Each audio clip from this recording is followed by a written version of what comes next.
Through a Scottish Prism, the programme that is unapologetically pro-Scottish independence and anti-Westminster rule. Everything we say here is viewed through a Scottish Prism. Brought to you by Barhead Boy. Hey then folks, welcome back to Through a Scottish Prism. Been a week since we last had a wee chat, and here we are, and there was me telling you last week we were going on holiday unless anything happened. And my goodness, did things happen? Unbelievable. So we've all unpacked our suitcases, the buckets and spades are back in the garage in the shed, and we're here for your delight and entertainment. And I am joined today by Neil Hanvey MP, by Yvonne Ridley, by Sara Saylers, and by, of course, Phil Boswell. Ladies and gentlemen, welcome. I'm sorry we had to cancel your holidays, but Neil, this was too good to pass or too bad to pass. I don't know what you call. You and I spoke on Wednesday with a few others, Neil, and you were describing the atmosphere. Boris was still in situ at the time, and the resignations were coming in left, right and centre. But it sure accelerated. It certainly did. I mean, it's been a rather eventful week because we started off with the Section 30 order thinking, I'll get in there and talk about independence. And so I started my week off on Monday with that. Then we had the Maya Forstater news breaking. And then we had PMQs, which was an absolute fiasco. I mean, I think the moment from that for me was when Keir Starmer read out the victims' words, and there was an absolute hush in the chamber, lots of inward gasps at the detail that he revealed. And then Boris Johnson got up and started going on about how the Labour Party were the bad guys and how he was wonderful. And it was just staggering, the disconnect between something so serious and significant that really did quite literally take your breath away, and him going back into his populist rant was just unbelievable. But when he left the chamber, and so I think somebody very helpfully shouted out "Bye, Boris," and then everybody joined a chorus of goodbye. It really felt like that was the last time we'd see him. But for us to have gone, through that the resignations that followed that night, and then the cascade avalanche of ministerial resignations over the following hours, for him to still be the caretaker prime minister, appointing people like we were talking about earlier, Peter Bone to deputy leader of the House and various other things. I mean, it's kind of hard to grasp where their head is at, and most importantly, I think for us, where our head is at, thinking that this solves anything, and where's the voice of the Scottish government saying, yes, right, now's the time, we're going to push ahead, we will demand a Section 30 order while they are all over the place, or they'll pursue independence in, with vigour and determination. We're not even hearing a peep. No, nothing. So it was a wild week, but at the end of the day, as long as there's still somebody in number 10 denying Scottish democracy, what's changed? We need to approach this with much more appetite for confrontation and stop being so polite about being told no. I mean, it's no surprise we were told no. Everybody knew we were going to be told no. We could have been told no 8 years ago, and then at least we would have been told. I mean, it's just aye. So it's interesting time, nothing to celebrate at all. No. I mean, I don't know how long you'll ever be down there, Neil, but I don't think you'll ever see another week like that. That's for sure. It's amazing. Yvonne, what Neil's alluded to and what actually happened just shows the sense of entitlement of the English public school educated Tory type leaders. That he still thought he could carry on, and everyone else was wrong. And he even got his mandate thing wrong, as if he personally, it was a presidential election and he had received 17 million votes instead of getting elected in one constituency. It was quite bizarre. Well, he's still clinging on, isn't he? If this was an opera, the fat lady hasn't started singing yet. You know, he's still obviously he's a man without shame. But what I was going to ask Neil, I mean, I was watching PMQs, you know, sitting there with my popcorn and waiting for a great show. And the Ken Barlow of politics, Keir Starmer, he had an open goal. He had an open goal, and it was like watching a one-legged man kick the ball. He's just, I don't know. I mean, you must sit there and look at the leader of the opposition and despair. I believe he's actually sponsored by Mogadon. Well, you know, I just don't know. You know, they say some people have the X factor. I don't know what factor he's got, but goodness me, you know, it's, as I say, he had an open goal, and I just don't think that he took advantage of it. And people are saying, well, Boris is gone, but he hasn't. He hasn't. He's, you know, he's hoping to be there until the autumn party conference. And it's like watching Trump go. He just, you know, it's a white knuckle. They're going to have to prize every finger up, you know, as they get him out of the door. Sarah, I mean, the thing it's showing, I mean, we know, the people in this forum, the people watching this know that Westminster doesn't work, not just for Scotland, it doesn't work for the entire Union. And this highlights it, that you cannot actually get this guy's. I mean, I wrote about it this week saying, you know, you cannot call someone a liar, but you're okay to lie. The whole thing's a mess. You know, you're sacked or you're sacked. If we behaved as any other job in the world, you're instantly dismissed and you're out the door.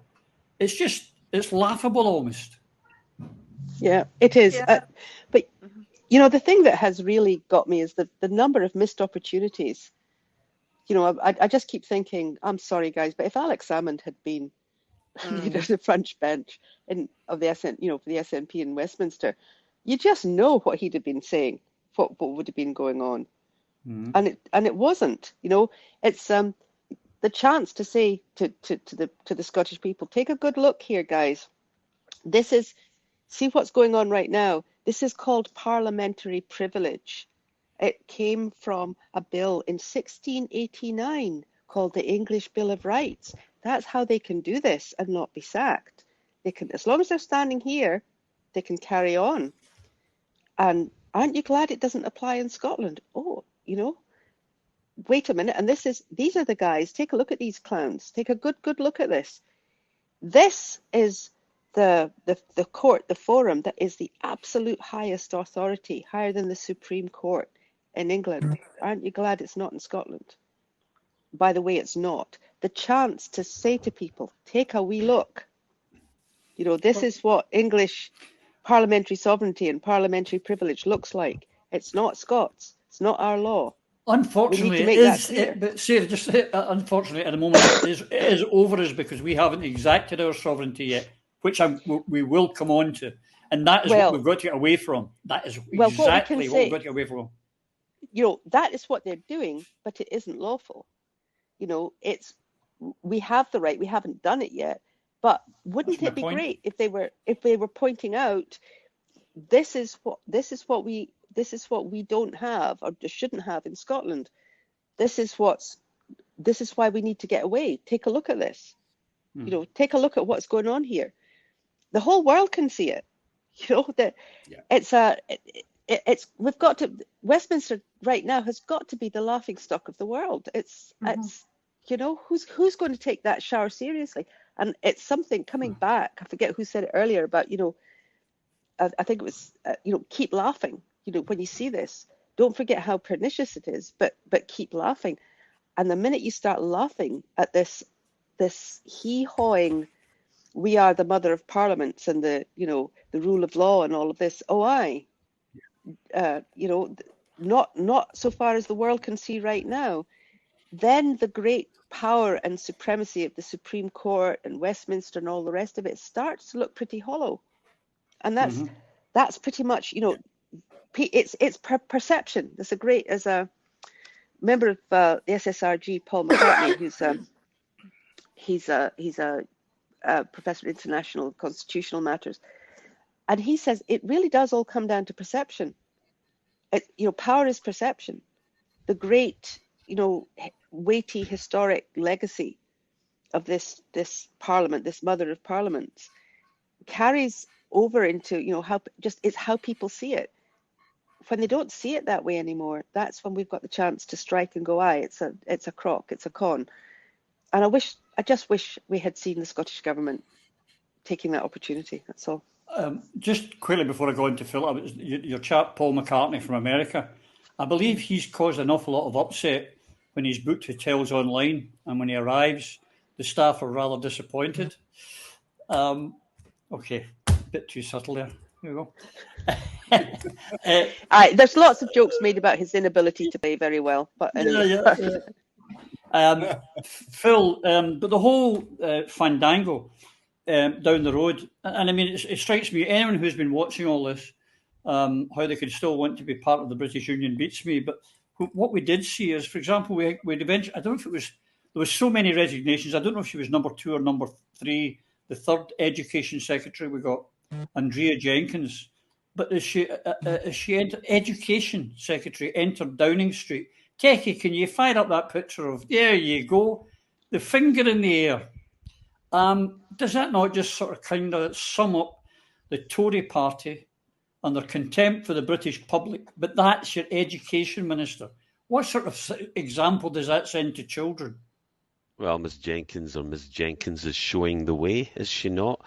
Yeah, this is Neil, Yvonne and Sara have called it right. I mean, I've always said politics is the management of perception. This is an open goal. And I don't care about Westminster. We don't care about Westminster, but we must take this opportunity. I mean, the jokes, they're everywhere after the shambles that is Boris. Bojo the clown, he really brought the circus to town. I mean, Nadeem Zahawi, the newly appointed Chancellor of the Exchequer, told Boris he had to go within 48 hours of his promotion. And he was an avowed supporter of Boris. I mean, it's so hilarious. Allegedly, I mean, Liz Truss then tried to fax her resignation and set fire to the toaster. And that was shortly after Nadine Dorries had already issued a letter of no intelligence. It just goes on and on. So yes, quite extraordinary, a few days in British politics, but why should we care? It's incumbent upon Scottish independent influencers, supporters, and critically politicians to seize this opportunity that Boris's bumbling buffoonery has made. Carpe diem, seize the day. You know, ironically, that's something that Boris might understand given his classical education, the fudus and nutilus. But he understands this all too well. So the eyes should be on what our politicians, we should be focusing now what our politicians and strategists are doing, what they're planning, what they're saying, what we do. Now, but we have to effect a proactive plan to seize our independence. And whilst I understand Napoleon's strategy, well, classic philosophy strategically of never interrupting your enemy whilst making a mistake, we have to maneuver. We have to strategize. We have to maximize the advantage of this chaos. So all joking aside, and in fairness to Liz Truss, she's at least intelligent. She's just a bad actor. And something else we need to bear in mind. Clearly, while Liz is not very good at lying, I mean, she was so phony when she got her first role. I mean, lack of sincerity, lack of credibility, lack of persuasiveness. And that's something Johnson was good at. At least he's a salesman. He doesn't do things. He's a lazy sod. But remember, these politicians are paid actors who are paid to lie to us, paid to sell you the message or the instructions that the fat controllers give them. There's something for Tom's the Tank Engine fans. We should have read the runes when Ronald Reagan was elected president. And Art certainly noticed it, because remember in the movie, in fact, why do we say movie instead of film? That's another point, the Americanization of us. But Back to the Future, where Marty McFly tried to persuade Doc Brown. I remember this because I grew up with this kind of stuff. This guy goes on to invent the time machine. And he says, right, if you're really from the future, who's the president? And Martin McFly says, Ronald Reagan. And he went, the actor that's just done the film with the chimpanzee, he just laughs, aye, right. I'm sure Jerry Lewis is the vice president. I mean, it's farcical. And yet, this is where we are. We really haven't been paying attention, folks. We need to wisen up. As clown puppets like Boris in Britain and the allegedly cokehead comedian and ham actor that is Zelensky in Ukraine, you know, these ham actors are piling into politics. And at least good actors like lawyers are good liars. And that's probably almost certainly why there are so many lawyers and other legal professions in politics. But no, the show goes on. C'est la vie, c'est la guerre. Neil, on Phil's theme of paid actors, what we didn't know while we laughed when we watched programmes like Yes Minister, Yes Prime Minister, The Thick of It, The New Statesman, which I think probably is nearer today's Tory party. There was the classic, I've forgotten his name now, that he was the second or third Northern Ireland secretary. And as you know, in Northern Ireland, language is the things you've got to watch. And he talked about Northern Ireland being part of Great Britain. And of course, immediately Sinn Féin were onto it to say, oh, no, you don't understand. It's Great Britain and Northern Ireland. They can't even get that right when they've got a Northern Ireland secretary. It's shameful. Yeah, I mean, I'll pick up a few points that you have made and start off with Yvonne about Keir Starmer's performance and your point, Roddy, about, you know, you wouldn't get away with that kind of performance in a job.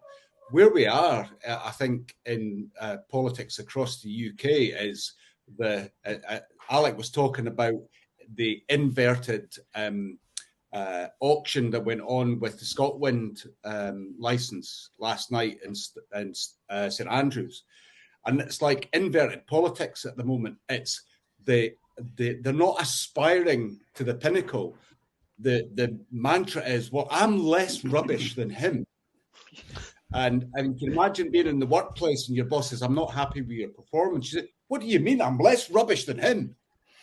You know, I mean, it just wouldn't stack up. And actually, if you cast your mind back to where we were in 2011 when Alec won the majority in Holyrood, that was secured on team, record, vision. And those were demonstrable achievements in government that inspired people to get out and vote in a way that they'd never done before and get behind the referendum and ultimately over to yes. And all of the things that happened since then were a consequence of that team, record, vision, inspiration.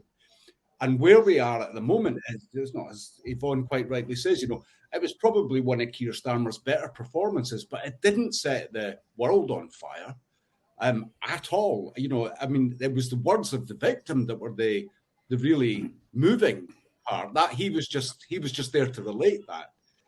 But no, that, you know, that they're not taking any hostages or making any opportunity out of the calamity that's all around them. And sadly, you know, where we are at the beginning of this process towards Scottish independence is, you know, how do we make sure that the movement continues to build an inspirational message that's decoupled from all of the challenges that the current Scottish government are experiencing?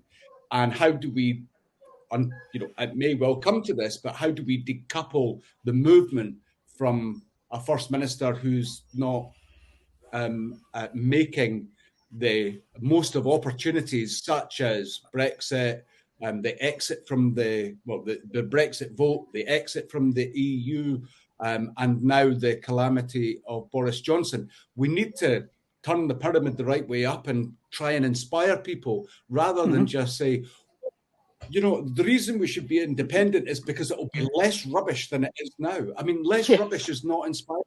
We need to talk about things in a much more inspirational way, and we need to get out and speak to people again. And you can tell I had a good night last night. You know, I had a brilliant evening hosted by Sarah up in St Andrews, and Alex spoke, you know, just the way that he does and inspires, and just the way that he can. And so I'm really upbeat today, and I have the great privilege to sit sit in at the end and answer a couple of questions. But that's the energy we need. But I agree on what Neil's talking. I mean, here's the thing, Yvonne. Our wee show here, we were away on holiday, but because of what happened, we had a recall, and we thought we should discuss this because this is important for Scotland and for our politics. Meanwhile, our First Minister is in Portugal. And I don't want to start conspiracy theories, but so are the Glasgow Rangers now. You can work it out. I don't know if she's away to see the game or not. I don't know. But if it was me, I would be recalling my parliament and saying, no, we have a constitutional crisis here, Holyrood. Yes. We need to face it. Why she's not doing it, I don't know, because what we've also noticed as it come out, the Tories have been planning for this, because we'll come on to it in a minute or two. They've had websites set up for when Boris was going. Our First Minister surely should have recalled Holyrood, or at least recalled her NEC, a convention or something, to take advantage of this. Yeah. And can I just say one thing? But instead, what we're hearing about is a leadership contest in the Westminster group. Now, whether it's true or not, that seems to be the priority. It's their place in Westminster. Who cares about our place in Westminster? That's not our place. Well, I long live for the day when all of the Scottish MPs in Westminster just get up and walk out for good. And I live for that day. But yes, the SNP is not showing any imagination at all. The First Minister is usually like a rat up a drain pipe when there's a chance to get on TV, and she really could have owned this and made the drama into a crisis for Scotland, and just really gone for it. What's alarming me, I was listening to some of the chat shows on various TV and radio stations, and there's an outpouring of grief from Boris supporters in England. And, I just see Neil there slap his forehead. But it's true. It's not just the guys you sit opposite who, some support Boris. There are huge pockets in England that are really sad that Boris Johnson is going. And it just makes you wonder, what happened to the swivel-eyed loons from the UKIP days? Well, they're back in the Tory party, and goodness knows who they're going to come up with as his replacement.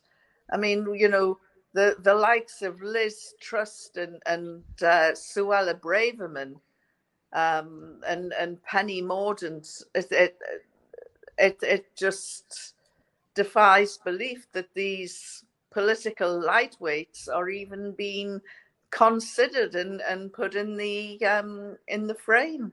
Yeah, I mean, in days gone by, in a proper Conservative government, every one of Johnson's cabinet would have been in the backbenches. They would never have even got a junior ministerial, but he surrounded himself with idiots. Talking of people in mourning, Phil, it is rumoured that Nadine Dorries is now wearing all black and will be in mourning for 6 months now that her hero is gone. But as Yvonne's alluded to, what's coming down the line?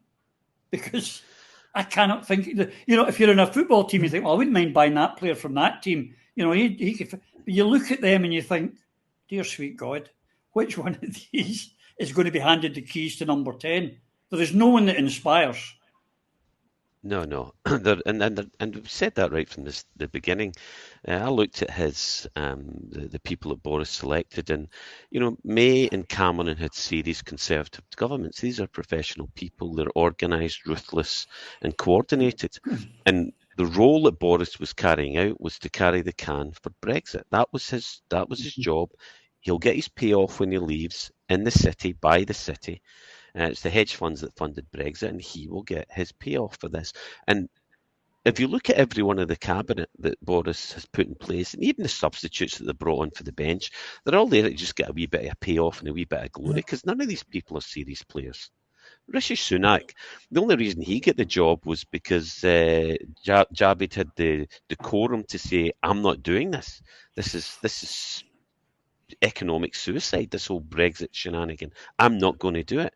And at least he had some decency and stood down, and up popped the young pretender and off they go. But no, clown puppets like Boris, this was always how it was going to end up. Now I started looking at the list of Tory MPs from the ones I knew, and the contenders like Andrea Leadsom, etc. I mean, if Penny Mordaunt does it, she'll be the first ex-magician's assistant to become Prime Minister, which is what they're going to need. They have to go and pull the rabbit out of the hat here, so at least she's got some form on that one.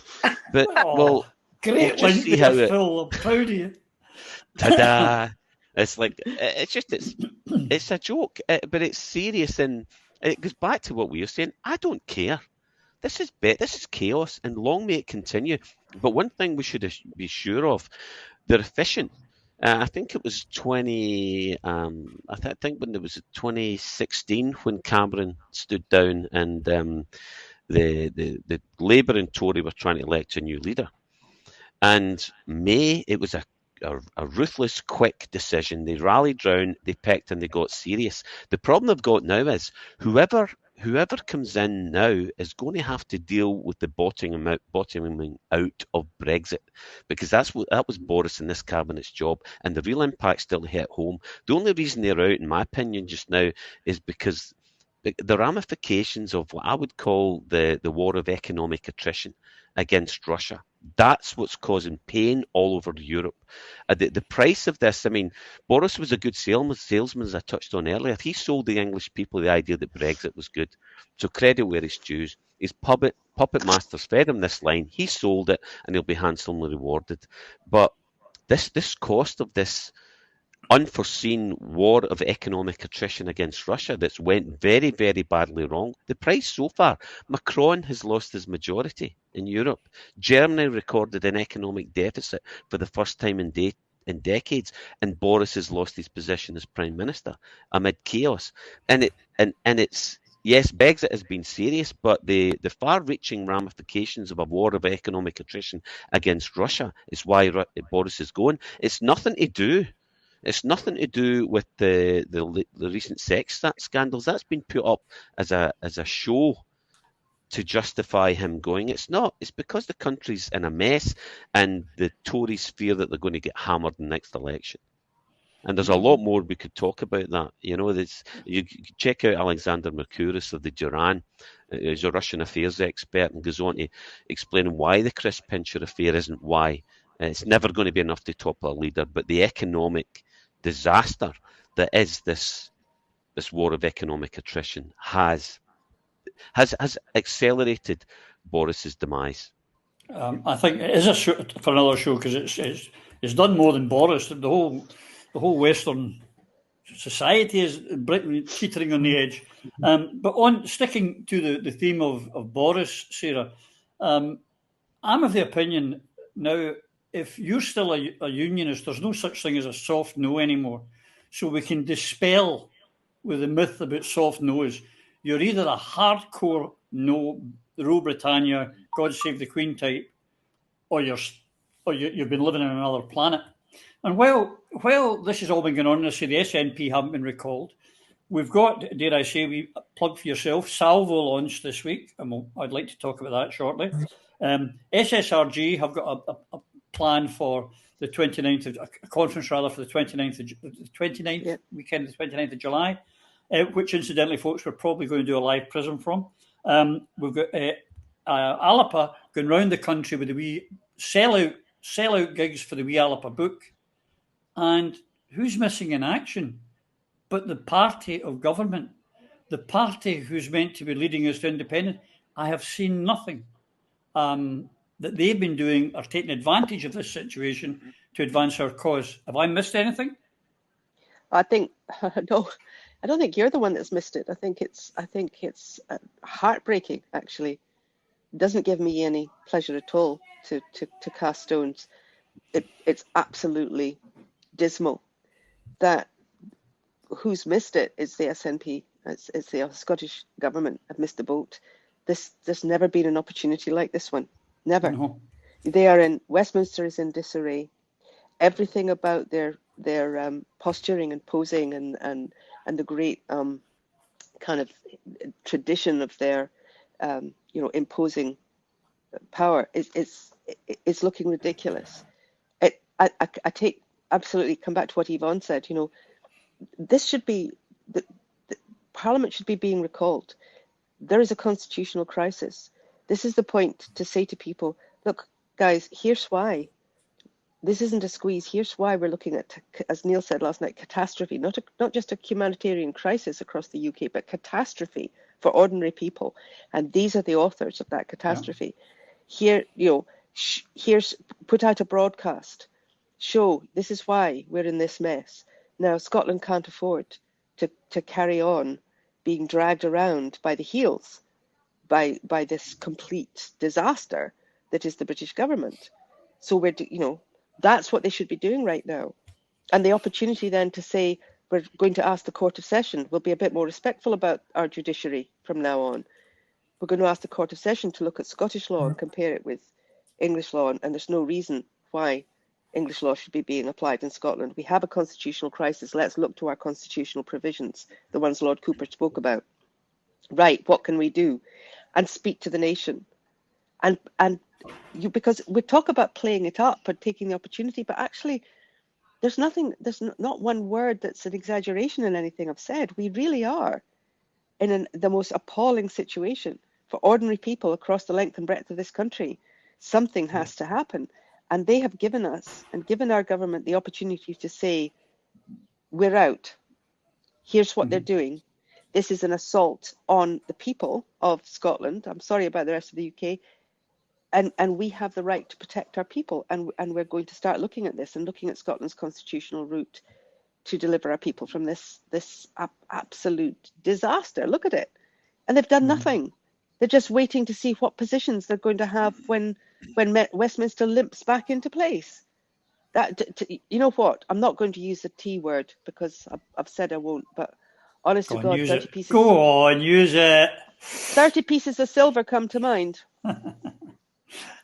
Neil, whether you're in business or politics, you game situations. If this happens, we'll do that, and this, and you plan it all. Now, if you've had 8 years and you're serious about going for independence, and you say, right, we're going to go with this section 30, but when they say this, if they say that, we'll do this. But you would think of everything lined up for a summer of campaigning. You would be doing like Alapa with the wee blue book, like Salvo with their meetings, SSRG. But to think that there's nothing, absolutely zero, how serious should we believe they are about this independence? Well, I think my take on that has been said many, many times. And, I certainly haven't seen any evidence of an appetite for a real push for independence in my experience since I've been down the road. And, that was a key part of the decision that I took to try and give some energy back into the movement to move across the Alapa, because I just didn't want to be in Westminster fundamentally. It's not a place I want to spend any real time other than to make the effort to get us the hell out of there. I think we could lament about the last 8 years, or we could say, right, where are we now? And what do we need to do to move things forward? And I think whilst it may be a little bit disheartening that there's pockets of activity and we'd like it to be much bigger. I was chatting to a few folk after the meeting last night about my recollection of 2011, 2012 and what that was like. So Brian Kelly, who was a local activist in my area, and I got to know Brian through my membership of the SNP, he started having coffee mornings. He really kicked things off here. And and he was getting a handful of people to come to these small meetings straight after Alex's success. And then we had a couple of get-togethers in a pub that he organised, and there was a few more people who were coming along. I think there was about 7 or 8 of us, and from then we built that movement up to over 200 people in the closing weeks of the independence campaign, of people who were out active every day, and and none of that big group of people at the end wouldn't have happened if Brian hadn't made those initial steps to pull people together and give it a bit of energy. So, you've got to just remember what we achieved the last time and just have the determination. And I've seen it already. So from our first wee Alapa books and lots of our own support there, to keep the energy in the room. Last night, much less of that. Lots of local people coming in to actually find out, rediscovering the inspiration that is Alex Salmond, and feeling reinvigorated to start talking about independence and the hope for a better future. And that's where we have to focus our efforts. And if we do that as a movement, something I've been saying for quite some time, if the leadership of the notional leadership of the independence movement, because let's not forget, Alec didn't lead what the grassroots movement did in the independence referendum 2014.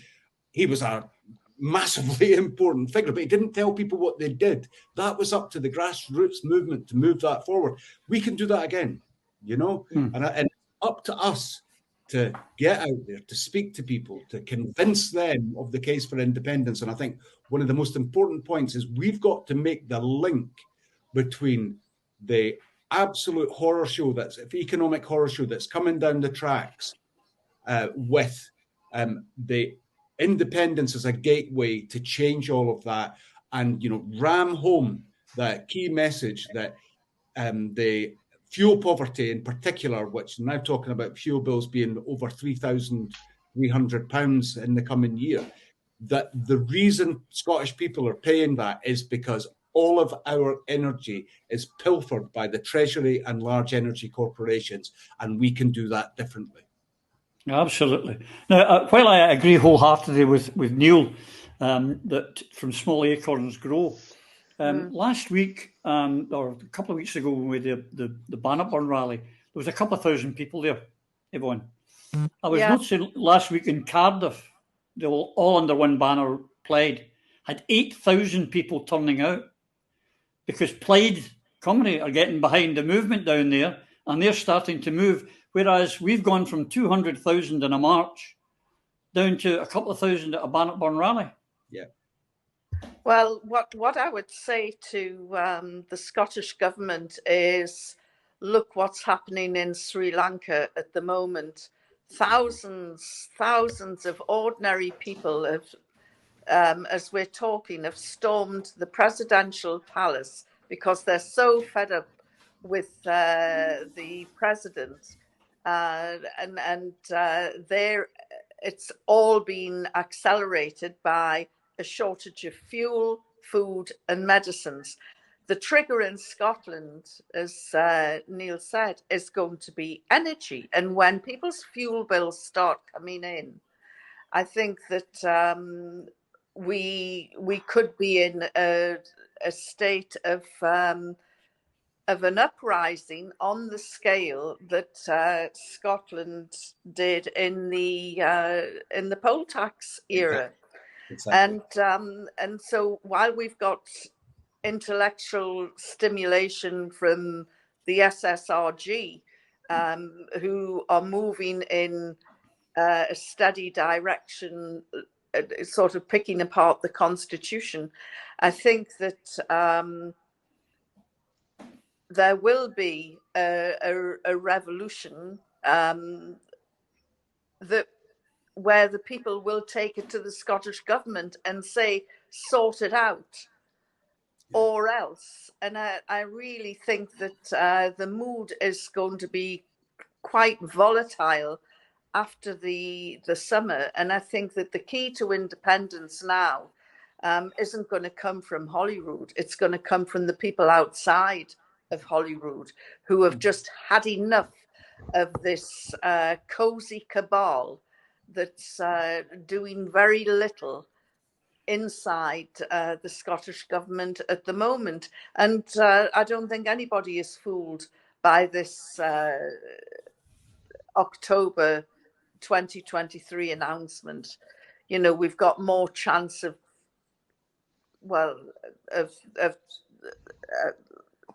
me giving up gin. Yeah, I was thinking about. I keep seeing the Pope, but it's too much. But yes, you know, we've got two hopes, and one of them's called Bob. So really, I think that that the answer will come from the people. And it'll come from different directions. As I say, the intellectual drive from the SSRG and the people drive from the street. And I think that, you know, we're heading for people power. And if the SNP don't cotton onto this, they're going to become irrelevant. Yes. Phil, I agree with Yvonne almost completely, except I think actually the rioting will start during the summer. And I think it will start down in England. And I think it will spread. I think it will spread like wildfire.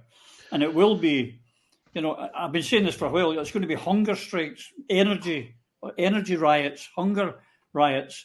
I mean, I recently got the shock of my life, and I had to confirm it. £9.35 for a kilo of lower pack butter. What the hell? I mean, how, if you're a single parent with two kids, or you're a pensioner with just a UK state pension, how the heck, you know, with a bill for £300-400 for your heating, £9 for a packet of butter, it's going to get nasty, Phil. It should. And quickly. I'm afraid that what else can we do? I think one of the things that we have to bear in mind here is the politicians are our representatives that are supposed to work for us, and present company accepted, and a few other noted individuals who are not in the hands of the suits and are not operate to the behest of the masters. Who really calls the shots in what's going on, and who's responsible? I mean, we really, if you're going to throw rocks and stones and point fingers, we really need to understand what's going on here. Who's causing the chaos? And it's the people via the suits. As most of the politicians are predominantly in the hands of the suits, with the exception of Neil and others of his ilk, we should all know by now that people like Boris are not really the decision makers. They're not in charge, but rather they're told what to do by the suits, the men. And let's be specific about this. I'm talking about the shot callers, big pharma, hedge funds and investment houses, central banks, banking systems, media moguls, the key tools of this controlling mechanism, the military-industrial complex. Yeah. That what we're feeling is the impact of idiot philosophies of like Brexit, but primarily it's this, that the kickback from this war of attrition, economic war of attrition with Russia. And remember Dwight Eisenhower's speech, and that was before I was born, but 1960. And it was like, in fact, I wrote it down. It's we must guard against the acquisition of unwarranted influence, whatever sought or unsought by the military-industrial complex. And that was a general who saw the writing on the wall, and the military-industrial complex, horrifically, I'm going to use this word, it needs war to feed its insatiable appetite for power and money, and it literally feeds people into the horrific grinder of war to produce profit. Yes. And we should call it, and here's the top five. Here's the top five companies: Lockheed Martin, Raytheon, Boeing, Northrop Grumman, General Dynamics. Common denominator: they're all listed companies in the New York Stock Exchange. And this system how this works is very, very simple. The politicians do the bidding of their masters, get the big payoff after they leave Parliament, and this is why Boris will do what the Conservative Party want him to do. And you can have the riots, but make sure you can stand up. And I'm not encouraging violence, but we have to do something. But we need to direct it against who's responsible for this, and the politicians represent us. And what we got to remember, if you want to understand it, there was a brilliant article, and I remember it because I read it time and time again. It was Revolving Doors under Private Eye, and it was Brooks and Hughes, the guy Solomon Hughes, and some Brooks. It's real journalism at its best, and this is harking back to what Yvonne was saying about the lack of real and true journalism. And it talks about how the revolving door of politics, you go in and you come out the back with bags of money and with your payoff after done the bidding. And we're now looking at situations serious where the Japanese ex-prime minister was assassinated, a man who quite recently called it as it is. Yeah. Mike Pompeo's speech, that terrifies me. Mike Pompeo, the uber right-wing neocon at the Richard Nixon Presidential Library, has just given a speech very recently pointing at China, saying something about the three great lighthouses of democracy are Ukraine, Israel, and Taiwan. God help us. So the peer competitor that is China is next on the list. Even the dog doesn't like that one. This is that we should be afraid. We should be very afraid. Indeed. But we need to point our wrath in the right direction and do something about it. That was fantastic from Phil. And at the beginning, I was smiling, folks, but I want to explain Techie's in big trouble. Because when I was talking about butter, he put up, and we've got a chat thing here, and he put up, yeah, it's cheaper to put cocaine in your toast, which I'm going to give him some, getting me laughing while I'm trying a serious point. Serious trouble for you later, Techie. Completely threw me, actually, it did.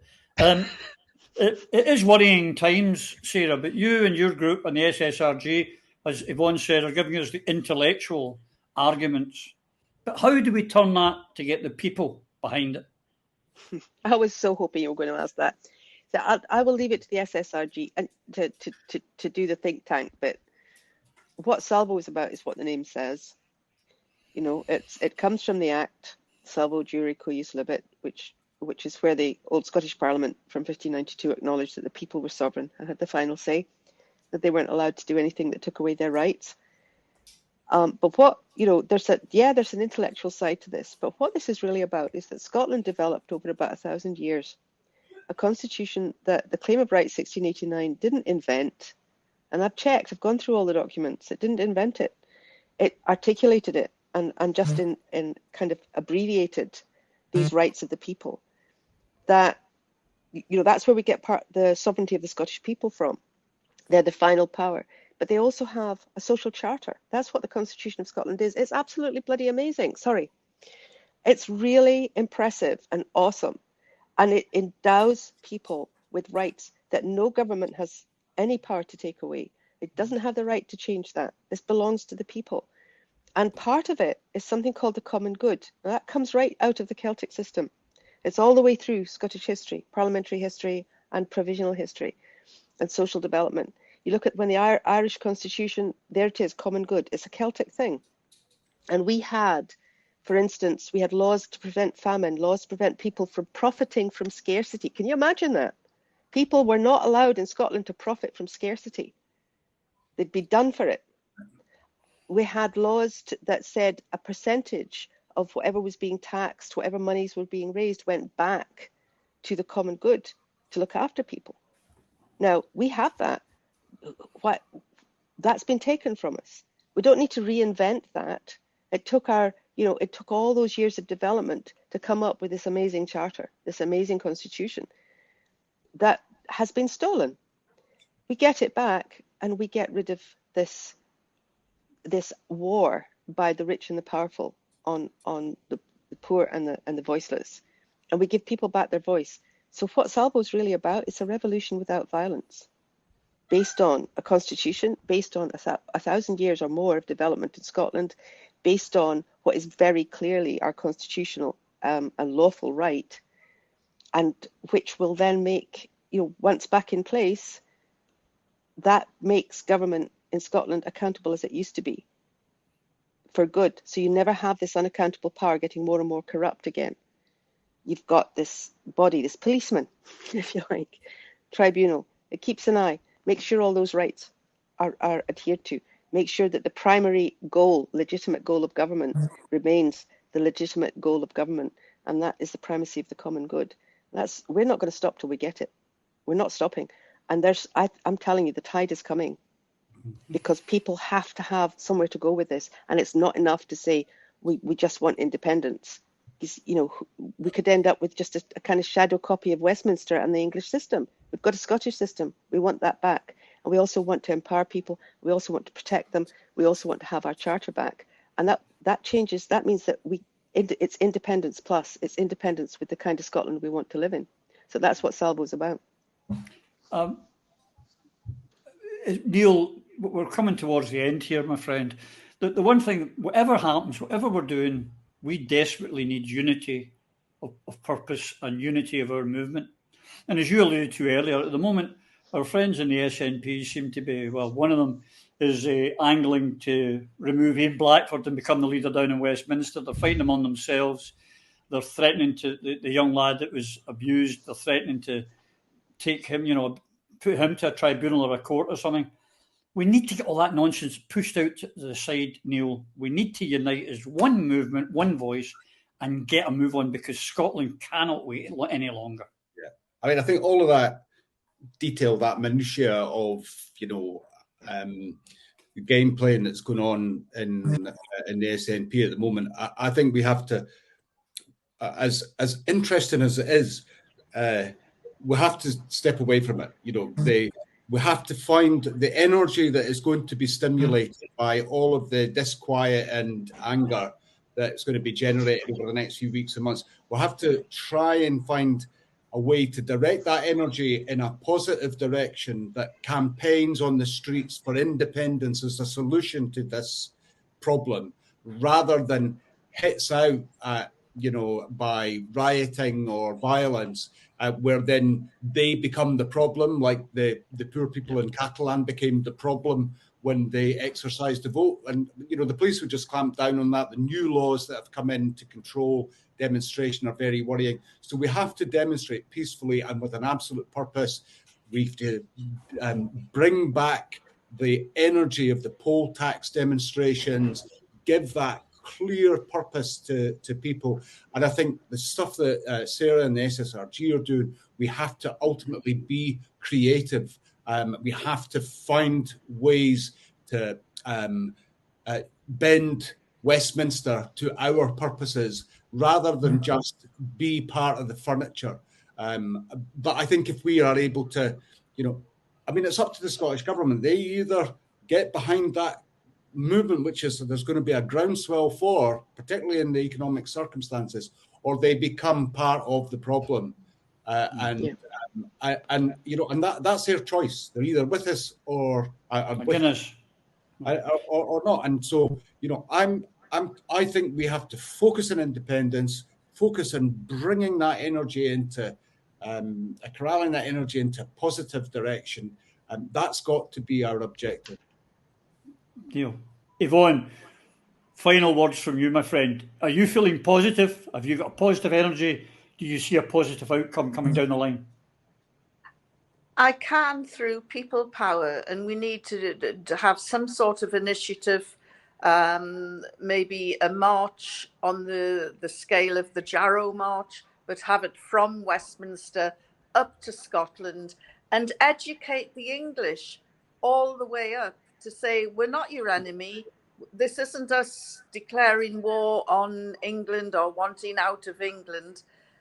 This is what it's all about. This is our right. This is the declaration. This is what has been taken away from us.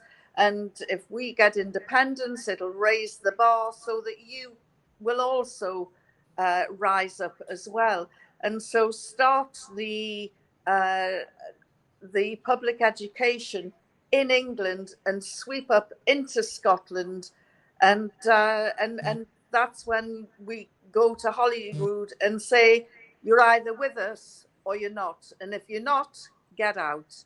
And that's what I would like to see, just real dynamic energy, people power, and that's the way that changes are going to be made. I'm liking your idea. I'm expecting to hear lots of comments when we put this out, that people might just join into that. Phil, your last words. Are you feeling positive? Yeah, I think the guys have nailed it. Unity is key, absolutely key. But unity of what is the key question for me? We, the people, as Neil alluded to, as well pointed out earlier, it wasn't Alex that led us. Yeah, we all said the SNP would always put the shoulder to the wheel, but we've got to take control of this, because Nicola's Section 30 plan has been proven to be the idiotic policy we all knew it was, and we've said it was for years. Now, here's a concern. While at the same time, I hold SNP to task. We've got to. If Nicola and the government of the SNP fail to take control of this world, earth-shattering, changing opportunity, then is it deliberate or just incompetence? And I fear the former. I'm serious. I'm very serious that. And I don't want to go on too much about it, because I 100% agree with what everybody said. We've got to hold the SNP to account and push them to unify and to be positive and do our will, and remind them that it's us that calls the shots. But critically, our focus must be to support on a positive, fully inclusive independence movement, and that will include the members of SNP, whether the SNP management and the fact that they're squabbling over positions and all this nonsense of Duchy of Lancaster and all these titles that the SNP were giving themselves, and the Grand Vizier of underwater basket weaving or whatever nonsense they were come out with. This is just irrelevant. Just stop mucking about with this idiocy and do what we want you to do. And sorry, on a very positive note to finish, Yvonne, Eid Mubarak, my friend. Thank you. Sarah, I should have left him till last. I should have skipped him. I should have left him till last. Hopefully you're positive, but just quickly on what Phil said, the Section 30 thing unravelled so quickly. Oh, we knew it would. We did, and we've been saying it for years. Do you see anything positive to get you going? Oh, listen, I see positive stuff all the time. You should see what happens on my Twitter feed. People are beginning to see we've got. Alex said something last night that when Scotland has been in crisis, we've got creative, we've got imaginative, and I've stopped having to say to people, which is really interesting, stop telling me about the political reality. Political realities change. That's how we ended up with the labour movement. That's how we ended up with any kind of social justice. We make the political reality. We've got to create that. And I'm seeing it start. It's really exciting that we have this chance to do something entirely different and yet fundamentally, uniquely Scottish, changing the way we do things. And I'm really looking forward, I'm really looking forward to the day when we have reconvened what used to be called the General Council of Scotland, that tribunal, and we go through all the crimes that have been committed against the people of Scotland, against our hungry kids and our desperate parents and our cold pensioners who've spent all their lives paying their pensions and they get given back half what it costs to live, and the homeless and the people who are so desperate that we've got a suicide rate like we've never seen. On behalf of all of those people, going through it just like they did in 1689 and going, unlawful, unlawful, unlawful, unlawful, you're sacked. That's what's making me excited and positive.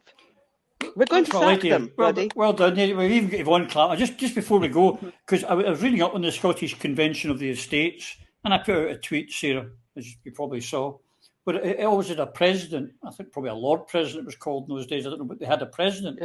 And I said we should reconvene it and get a president. And you got several nominations. Aye, and which I very, very gratefully and appreciatively declined. A politician I am not. I'm telling you, I actually heard that the member for Perth and North Perthshire went, he said, what, a Lord, I could do that job, so you might have to take it. You might have to. Do you get funny trousers? Do you get funny trousers if you get the role? We'll get, if it's him, aye, we'll do that. I detect the conspiracy here. I'll tell you what, I would nominate Yvonne for president. It's got to be somebody who's absolutely no nonsense, keeps everybody in order, and stays on track. It's what we're looking for is the tribunal. You know, you don't need a franchise for that, guys. No election needed. It's the same as a jury. It's got a set of rules, looks down the set of rules, and somebody like Yvonne would just keep everything. Yeah, straight. And there's not one of those rules I would be any good for. I discounted after the first of us. None of them work for me. But I think, listen, pack your suitcases again, but don't lock the suitcases yet, because we don't know what's coming down the line. But if not, and to you watching, this time again, I'm saying have a happy summer, and we'll see you after the recess, unless. Until we ever do see you again, take care.